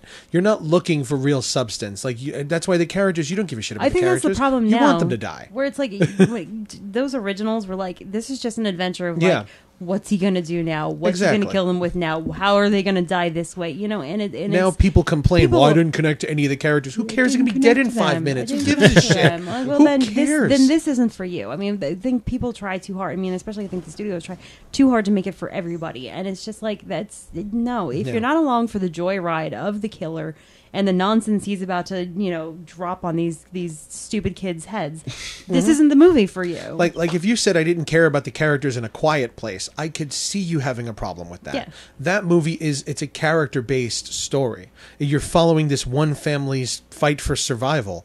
All right, you have to have character development. I don't need character development in Scream 17. I really don't care who these kids are. I'm waiting for the killer to show up and kill them in inventive ways. That's it. I don't want substance to it. Well, I want to shut off my brain and watch a bunch of blood scenes for 90 minutes. It's and sort that's of like it. the whole Batman thing where it's like, okay, we all know what happened to Batman's parents. It's like, do we have to keep showing the fact that we know we're here for Batman to put on a suit and kick some ass? But someone had to say Martha. I know, somebody had to say Martha. The worst scene in the whole movie. My mom's Martha. This is me opening up that can of not do please this. Please don't do that with me, but because no. this is going to be an argument. They are so not going to agree with me. No, they're not. So let's just walk away from it. But no, I think that's like I think these studios, and I think as a filmmaker more and more, where it's like I watch these movies and I'm like, you know what I would have done, and I like my version like way better half the time, because it's just like you're trying to please everybody, and it's just that's not. Everybody has that idea of what they would do with the story. Yeah. And the problem is that they put it on the movie before they go in. Yeah. You True. know, you want to see that, but that's not It's how it is. It's like when it was with Avengers. Everyone had their ideas about how the movie was going to go down. Yeah. And then when it does happen... I did not like Infinity War. Oh, God. Here's another can. We should just... So I'm saying I'm not going to... This is... We're not, it's fine. I did not like it at all. Okay. And I don't like Marvel movies. All right. I just don't like Marvel movies. But I love DC's movies. Okay. See? Look, what? What is wrong with this guy? But you have the right to be wrong. Wow. See, and this is why I said we're not going to go there. We're not going to go there. But that's the thing. Like people put their own spin on the movie when they walk in before they've even seen it. My spin on it was what happened in the comics, but I don't care if they change it because it's not a comic book anymore. It's not a comic. This is a movie. Some things that work in comics don't work on. Yeah, right. I mean, there were points where, like, in Captain America, for God's sake, there was a comic book. Quicksilver and Scarlet Witch are brother and sister in the comics. Okay, I don't know if they are in the movie or not. They are. But They are. Okay, and at one point, they fall in love in the comics. And at another point, yes. and one storyline, exactly, in one storyline. But you want to stay true to the comics. They are brother and sister. They fall in love. They think Wolverine is their father, and he watches them have sex. Yeah, I heard about that. It What? happens. What? Yes, exactly. So you want to stay true to the comics. Let's do that. Is that going to work? No. Why are we picking and choosing what has to be comic lore and what isn't in the movies? It's a movie separated from the comics. And I went into Infinity War the same way because I'm like, okay, we're not going to have Death. We're not doing that whole storyline of him impressing Death. We're not doing that. Got it. Right. The movie's going to end with, and I was so waiting for that, and it happened. My problem was Spoilers. Yeah, spoilers coming. Everyone No, I'm dies. gonna Spoilers for no one who's read the comic No, for I'm 25 years not ago. going to get specific. Half dies. Yeah, I'm not going to get specific. My problem was with who they allowed to survive, because I've been watching them for 10 years. What do I give a shit about them anymore? Yeah. You know, You just there's introduced other me to all these characters here. others that- Yeah, you just introduced all these other characters for the last 2-3 years that are doing great, and you killed most of them off. They're coming back. It's always. Well, they're going to come. I get it. They're There's all a part coming back. two. I know there's a. I understand there's a part 2, and I know they're coming back. Why but did you kill those characters? But you basically told me that the new characters that you just spent 3 years building up, breaking box office records, are literally inconsequential for the first half of the next film. It's just like, That guess you don't what? need Brock them Lesnar to still save- has the belt. Yeah, exactly. Yes. That's literally what it was. It was I WWE. did not see that It was coming. WWE all over again. I'm like, okay, so great. No, Brock Lesnar, Roman Reigns are the only ones that matter. Doesn't matter how good anybody else is. They are the two that matter, and they're the main event. And I looked at it like Captain America and Iron Man, they're the main event. Who gives a shit about everybody else? As long as they're still there, even though their movies, we're sick of them already. Iron Man, he doesn't even want to do it anymore. Robert Downey Jr. tried to pull out of the movies. He's like, I'm done doing this. And you still let him live. Come on, just move on. Give somebody else the spotlight. If you've been building them up, you got Hawkeye survived, and he wasn't in the fucking movie. He wasn't even there, and he survived. Hey. Disney knows what they're doing. Look what they're doing with Star Wars. Nothing's going wrong there. No. Different department. Different department. See? There we go. Department. See? Last Jedi was amazing. I liked it. Loved it. It changed. The fans hate it, but I liked it. Fuck the fans. It changed everything about Star Wars, and that's why I like it, because we've been watching the same movie over and over and over again for 40 years, and everybody's like, this is great, I love it. No. Darth Vader was all I like about Star Wars. It's all I've ever cared about. The rest of it is like, okay, it's a hero's journey film. Got it. You know? But the villains were great. The Sith were awesome, and I love the way they developed them. I even love episode 3 because it's the build-up of Darth Vader. It's the payoff. It's the payoff. The no scene is terrible, you know, but the rest of the movie, I enjoyed the hell out of it. I loved watching them fight in a lava pit. That was awesome, watching how he loses his body parts. Yeah. This is cool. This is what I've... Yeah, it was... But that's fine, because it's Star Wars. I'm not expecting Glenn Ross out of this. I'm expecting a dumb action movie. No. You know, I'm expecting people with... ABS. Always be Sithing. Yeah, exactly. I'm expecting people to have lightsaber battles in weird places with nonsensical plots and women who don't matter. That's literally all Star Wars has ever been. You know? Princess Leia was great, and then they stuck her in a gold bikini because the women don't matter in these movies. Then she choked that guy out, and it was awesome. She put her heel up on him, and she pulled the chain. That's what I'm saying. Well, yeah, but because she had to get out somehow. Got, force powers. But that's how these movies always were. She was like, that's how they always have been. It's just been all about the guy who's going to save the universe and get the girl in the end. Jedis. Yeah, you know, really, how long was that rule? No, that there's only male humans can be Jedi. There's only male humans. You know, other species females. Can so be I Jedi. like that. I like Fuck what they're doing. those women. Human women, they can't be Jedi. Specifically, I like what they're doing human with the new women stuff. cannot be Jedi. Like, I can't. I'm sorry. I was one of those girls. We're so not the fanboy opinions. No. I was one of those girls. I grew up and my cousins had the Ninja Turtle toys, and they had G.I. Joe, and they had Ghostbusters, and they had like all these toys. And it was like, then I was like, oh guys, can I play? And they're like, here's April. Here, you can be the reporter. You can be the reporter. Could April you just had a gun. Yeah, but they're like, here's April, and here's like April had a gun. Like she ever used it. Hold The Ninja your Turtles hand up like this and chase us around so you can get the news footage. Like that was my life. She had a gun, but the Ninja Turtles didn't even use their weapons. No. Everything was a hand-to-hand fight. When have you ever seen Raphael stab someone? Yeah, think about it. They don't actually use their weapons. Those are murderous weapons. He's got a sword. He's got knives. They don't use them other than to deflect. But then when the foot comes at them and we're going to do this. You've got a friggin' knife on your back and you're going to fight with your hands. Kill the motherfucker. No. And considering the fact that 2 of them had stabbing weapons, the only one that ever got banned in the country were the nunchucks. Exactly. Bow staff. You know? No, bow staff didn't get banned. It's a broomstick. Michelangelo was not allowed to use the nunchucks after a while. That's why the grappling hook became his main weapon. Yeah. Well, no, because I thought they went from the nunchucks and then kids they were went to hitting the themselves sticks. in the head with nunchucks. Yeah. You know? But that's the thing. Like you said, they got stabbing weapons on them, but they never use them. You know? Mm-hmm. So, not that has a point to doing it, but the fact, like you said. That was a weird tangent. Yeah, it was. But it's like you said, April has a gun. Not like she's going to use it. No. I didn't even know she had a gun. Where did she have a gun? I don't know. That's what he said. And the toys. And the toys, she had a gun? You sure it wasn't a camera? It was a camera? It was a camera. You connected the two to make the camera. The holster, actually, you pull it off, and it was a handgun. Oh. Yeah, so was she a secret agent? No, she was just protecting herself.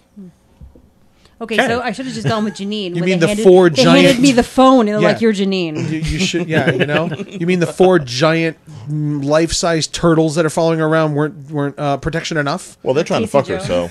Casey Jones? I did like the Extreme Ghostbusters, though, where I think the female lead was the leader of the group. Yeah. Essentially. Cartoons were cool. She was essentially like the Ray of the group, because she was the one with all the occult knowledge. Mm-hmm. But she was cooler than Ray. Yeah. Yes, she was. Significantly. Well, I don't think the Not woods everybody really can be Dan Aykroyd. like for that one. I think Egon was still the leader because I mean, obviously Yeah. he was the older. He was the Zordon of this show. In the cartoons, Peter was the leader Yeah. of the group. Peter Right. Peter was the leader. And well, the no, we're others talking just like did the Extreme work. Ghostbusters, where okay, yeah. Egon pretty much brings these 4 kids together. Yeah. And you Yeah. got the one voiced by Alfonso Ribeiro, who's like, you know, the shy, quiet black guy. You got the one in the wheelchair who's all aggro. You got the Hispanic one that's always hitting on the girl. That was the Peter. Yeah. Inclusion. How they never made a movie on that one? That would I have been wanted better to see a movie on that one. It really would have been cool. Like the casting would have been great. There's so much you could do with the Ghostbusters universe. I think a reboot wasn't needed. They could have just moved on from there and turned into a franchise, and you could have had a whole new group of people among the larger Ghostbusters. Each city could have had their own. I'm cool with that. You know. Yeah, franchise Franchise busters. And That- New York is the only place that has ghosts. Yeah. Well, Freddy versus Ghostbusters, which was an independent film, but the whole point was, hey, they started a Ghostbusters franchise in, yeah. I think, Utah. Imagine a Ghostbusters franchise in New Orleans. You know, like just voodoo creatures and monsters and ghosts everywhere, like wronged souls stuck in like haunted pots, just covered in fucking barbed wire and stuff. heads. You know, like Instead of doing the NCIS TV shows, you just make a whole bunch of Ghostbuster shows, Yeah. and they're in different locations. Yeah. yep, Yeah. you know that worked. Do it. That's called the Travel Channel at this point. And they actually touched on that on How It Should Have Ended. I don't know if you follow that YouTube channel where they do yeah, the occasionally. Yeah, I've seen a couple of. Yeah, they did How It Should Have Ended, and they basically just had the kids imagining Were they in an orgy? Ninja Turtles and Ghostbusters to beat up Pennywise. It's like, I believe they're real, and then all of a sudden they just come into existence. You got Batman hitting them in the face. It's like perfect. Well, we are around an hour and a half in, so I think we're good at that. We're good at that stuff. Yeah. With podcasting. We just keep going and going. No, it's great. It's great, and it's great, and I enjoy you guys for coming on and all the stuff we talked about today. Quite the education on horror, that's for sure. Yes, yes. Any final thoughts? Go ahead, woman. Final thought. Well, I mean, is there anything down the pike that we should be looking forward to? Well, I have a screening of Beneath in Long Island at the Long Island International Film Expo in July. July 17th. July 17th, all right. Yeah, it's a Tuesday night at 7 o'clock. I'm screening with some really awesome indie horror guys: Lucas Hossel, Jeremiah Kipp, and Tom Braggs. All right. So Yeah. it's a really good block. Come on out if you're around the Long Island area. It's a Tuesday night, so I know it's kind of rough, but yeah, Tuesday, July 17th, 7 p.m. at the Long Island Film Expo, Long Island International Film Expo. It's We gotta make sure mouthful. people hear the whole title Life. this way if they go Googling it. Life. Yeah, Liife. And Well, and, Yeah, I mean, yeah, you were just on a shoot, though, right? yeah, that was for it was for a short film called Father of Lies by Rogue Chimera Films. Okay. I like that name. Yeah. That is, I'm currently editing that as we speak. Like right now in my pocket, it's editing now. rendering. Yeah, I'm is editing what we that. do I'm while we editing render. that. So that's what the couple they're calls gonna- it, rendering. Yeah. They're going to start entering that into festivals in July. Okay. So it is a story based on the original Norse mythology of Loki and Thor and the brothers, and how Loki gets imprisoned. They imprison his children, and they tie him to a tree, and they leave him there. And people in modern day find Loki and release him. Which is where the whole thing from The Mask comes from. We don't bring that part up. No, because that's where it all stems from in The Mask. The mask that he uses is basically from Loki, and the reason it looks the way it does is because of the whole myth of Loki being tied to the tree, which is why the mask is fully made out of wood. There you go. There you go. Yeah, they I know stuff about comedy. There you go. Yeah. Yeah, his three brothers imprison his children because Loki is not he's not a seer like them. He's not of the same race. Mm-hmm. And his wife is an Aesir. So they consider his children to be abominations.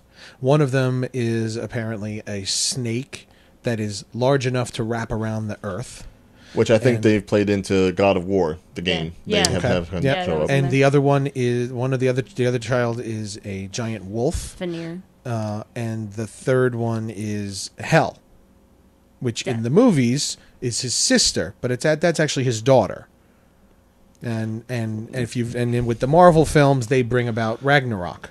Lots They bring of about the incest. end of it's actually his daughter, but no, there's none of that in the thing. It's actually his daughter, and basically the according to the legend, when this is so extremely simplified, but according to the legend, when Hell is when Loki finally gets Hell and she's released, they bring about Ragnarok, which is the end of everything. Right. So they're doing their own spin on that story. And we can probably hope to see that before the end of 2018. Oh, absolutely. Yeah, I have a deadline for them, which mean they gave me a deadline, which means they're going to be putting it into festivals by July. So it should be screening by the end of the summer. Awesome. And then we have your short film that we just was also in editing and yeah. post. That'll be making its film festival. Hopefully soon. Yeah. Beginnings I've been doing this kind of web series called Dark Tales from Channel X, which is not really a web series, but I like the anthology format. So whenever honest for me, when it comes to short films, like she's a little bit more serious about short films than I am. Yeah. But for short films, it's like I got a new piece of equipment. Well, we need to test this. Let's do a short film. Like one of our short films, I got a camera crane. So let's shoot something. Oh, I have this idea. Let's just shoot this. Yeah. We get some people over for one night, and we should do a short film. We just did one recently because we have these a new camera person and a new sound guy that we've been working with, and we hadn't worked with them before. And they were coming to Florida with me, so I was like, okay, I'm going to be shooting with these guys for 4 days straight. Let's make sure we gel well together first. If we're going to be literally driving down to Florida and then shooting for 4 days and driving back, I'm stuck with them for 8 days straight. It's like a band. You got to make sure you guys can deal with each other. So I was like, all right, well, I had this idea for a short. Great, let's shoot that together. Get used to working together. Nice. So yeah, that's as of right now, it's called Study Party. And yeah, we'll do some I festivals thought with we it. renamed it I Waited for You. I Waited for You. Yeah, I feel like that kind of gives stuff away, but I don't know. I don't know. Yeah, so that's that new short. She's got This another is how they short. work. Yeah. Just seeing that. Yeah, Exactly. This is how brainstorming works between us. She's got a short we're shooting in July, and then I've got another one that is planned for the end of the year because it's a little bit bigger, a little bit of a bigger short. All So right. Well, I will send my resume and headshot. He will file it in the right place. Yes. But all right. But So anything else? Well, and I should also mention that they'll look for it real soon. But the team here right now, we're also going to be doing a commentary on the film Vulgar from View Yep. Askew. yeah. So look for that from JT and Big O in the near future, along joined with Masquerade Pictures. Trying a Yeah. little something different.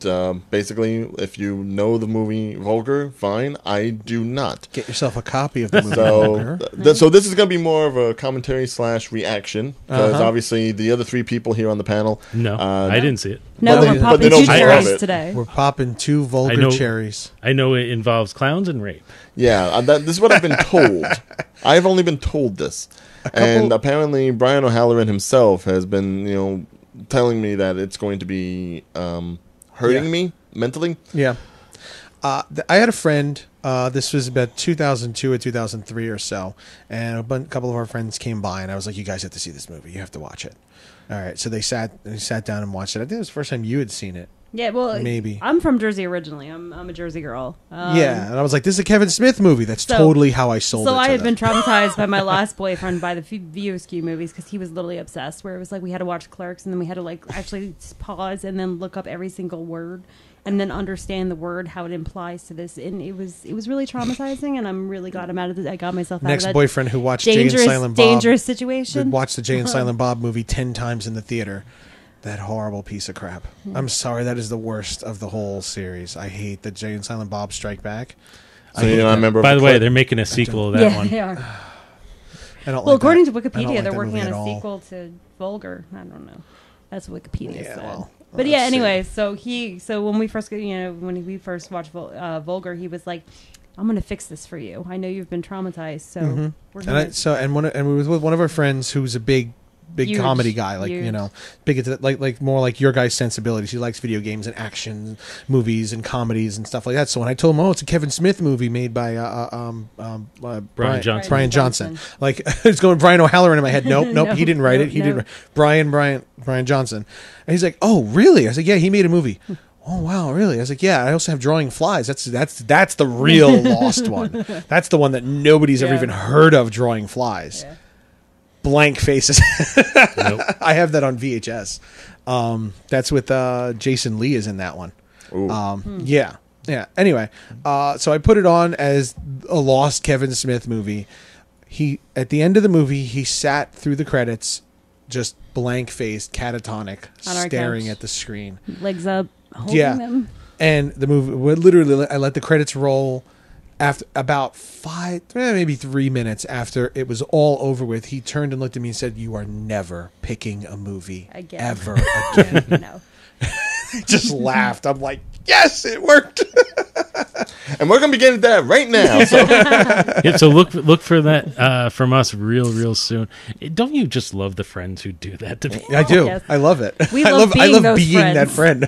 friend. And this is just to prove how dorky I am. When I was in college, I ran an anime club, and one time I let the most quietest, nicest person in the club choose an anime. It turned out it was Wicked City. no, Blue Girl. I no, that would have been better. Let's just say it involved little girls hitting on their teacher. Doesn't all anime involve that? I don't know. This was creepier than normal. No. He was not allowed to ever choose an anime for the club ever again. This is Rocky pushing Adrian into a corner. So Yeah. Anyway. Teacher senpai. Anyway, with that, thank you very much for joining us today. I don't know what to say anymore. He's nervous now. That's what it is. The nerves. now kicking in. he's afraid. He doesn't wanna God, go. I don't want to watch I this. don't want to watch this movie. I don't want to do this. I'm not feeling too well. Come on. That's why I got you the Blue Moon. All right, I'll let you do the outro. All right, I can go up again. All right, so like we did say, we were going to go ahead. We're going to have this episode up to you in a little bit, hopefully sometime this month. Hopefully you stay with us during the hiatus while we are moving. Again, want to give a great big thank you to Manny and Lindsay Serrano of Mass Grave for coming out today. I know it was a trip for you. Thank you for making it. This is fun. Thanks for having us. Oh, thank you. yes, and who knows? Maybe one day we'll do something good enough to warrant being on your podcast. Hey, It is called Filmmaking Sucks, so it doesn't have to be that. Don't worry, my I'm films just- suck. I'm just saying. Well, I mean, hopefully you see some of our work, and then you can decide whether or not we belong on there. If you don't, I won't feel bad, because then that means one thing. But hopefully we'll get to talk to you all soon. We'll see Yeah. the stuff going on in the festivals. And until the next episode, or until the commentary even, and after that, I have been Ryan Big O'Regan. And I'm JT McGuire, Oh, Video Cake GT. Video Geek GT, That's one it. of those. Yes. I'm something. And of course, you know all of our social medias. You can go ahead, follow us on the JTNO on Facebook, and hopefully, Us like hate mail. yes, anything. When hopefully, I'm going to get a bunch of see you soon. emails, people cursing me out about remakes. Yes, Like, how could you like DC? How did you Yeah, not we'll like try to post Infinity everything to Wars? and we will see you all next time. Bye bye. Bye.